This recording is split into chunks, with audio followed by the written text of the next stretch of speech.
జయశంకర్ భూపాలపల్లి జిల్లా మున్సిపాలిటీ పరిధిలోని సుభాష్ కాలనీ 17వ వార్డులో వినాయక నవరాత్రి ఉత్సవాలలో భాగంగా 8వ రోజు కమిటీ ఆధ్వర్యంలో వేలంపాట నిర్వహించారు.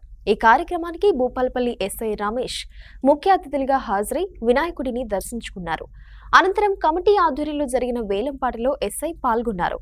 వేలంపాటలో 90,000 పదహార్లతో గాన్ల భీమేష్ లడ్డును విజయవంతంగా గెలిచారు. ఈ సందర్భంగా కమిటీ అధ్యక్షులు దాసరి బ్రహ్మారెడ్డి, గాన్ల భీమేష్ మాట్లాడారు. గత 16 సంవత్సరాలుగా శ్రీ వరసిద్ధి వినాయక స్వామి నవరాత్రి ఉత్సవాలను మేము కంటిన్యూగా 16 సంవత్సరాల నుంచి జరుపుకుంటున్నాము.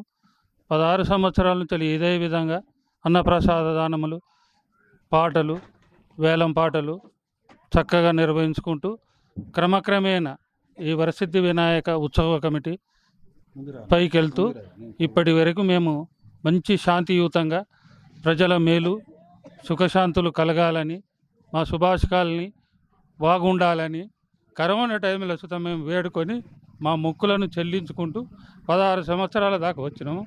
ఇప్పటికీ కరోనా తర్వాతనైనా ప్రజలు సుఖశాంతిగా ఏ అటువంటి లుక్సాన్ కాకుండా ఈ సుభాష్ కాలనీని మాకు బయట వేసిండు ఈ వరసిద్ధి వినాయకుడు. అందుకోసం ఈ సంవత్సరము మంచి గ్రాండ్గా భాస్కర్ సుధాకర్ గారు మాకు 101 కిలోల లడ్డు ప్రసాదం ఇవ్వడం జరిగింది. అదే రకంగా బీబీచారి గారు, వజ్రమణి గారు విగ్రహదాతలుగా మాకు విగ్రహాన్ని ఇవ్వడం జరిగింది. అదే రకంగా వాళ్ళ ఆశీస్సులతో ఈ ప్రముఖుల ఆశీర్వాదాలతో మంచి గ్రాండ్గా మేము సెలబ్రేట్ చేయడం జరిగింది. అదే రకంగా ఈ లడ్డు భూపాలపల్లి జిల్లాలనే మ్యాక్సిమం 16 జిల్లాలు ఎక్కడ హిస్టరీలో లేదు.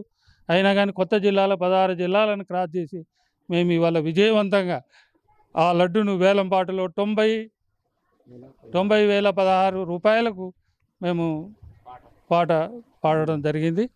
ఈ సుఖీ సంతోషంలో గిజలు అందరూ సంతోషంతో ఉండాలని మేము పేర్కొంటాం. నా పేరు గాన్ల భీమేష్, కృష్ణ కాలనీ కేటీకే ఫ్యాంక్లైన్లో వర్క్ చేస్తా. ఈ 101 కేజీలు అనేది ఫస్ట్ టైం భూపాలపల్లి జిల్లాలో, వరంగల్లో కూడా లేదు దాదాపు. ఈ అవకాశం నాకు దక్కినందుకు ధన్యవాదాలు.